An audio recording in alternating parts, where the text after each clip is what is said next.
As the European Football Championships begin, the England manager Gareth Southgate has written an open letter to the nation.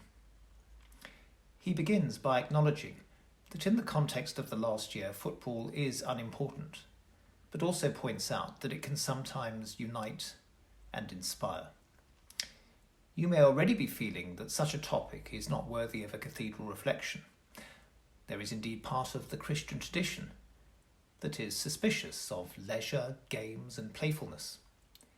Everyone knows of the Protestant work ethic, with its emphasis on work and usefulness, and its distrust of leisure and festivity. Arguably, this was both economically successful and evangelically disastrous. Religion that cuts out joyfulness and expressiveness becomes not only unattractive, but also unfaithful to the God who wants us to live life in all its fullness. Cathedral participation in the Jerusalem dance, for example, shortly to be released as a video, was in one way just a bit of fun, but in another way a celebration of community life and the sheer enjoyment of doing something together after a year of so much isolation. You may remember the 1981 film Chariots of Fire, based on the stories of athletes competing in the 1924 Paris Olympics. In particular, Harold Abrahams, a Jewish student at Cambridge, determined to overcome prejudice through athletic prowess. And Eric Liddell, a devout Scottish missionary, equally determined to glorify God by winning a gold medal.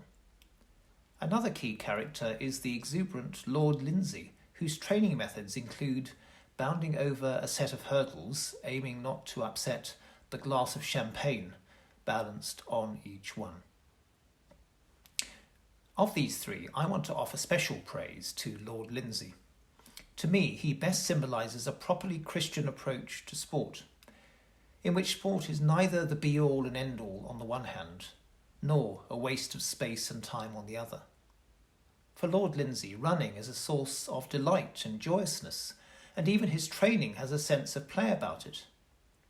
And to be fair to Eric Liddell, I like the famous line where he says, "God made me fast, and when I run, I feel his pleasure."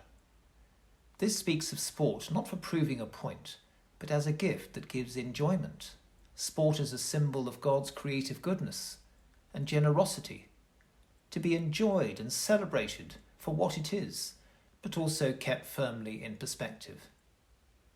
The European Championships at their best will offer moments of grace, transcendence, and international friendship, but they are not going to save the world.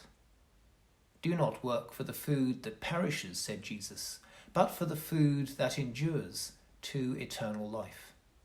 When the competition is over, the true bread from heaven will be as fresh as ever, encouraging us to live lives of joyful, playful dependence upon God.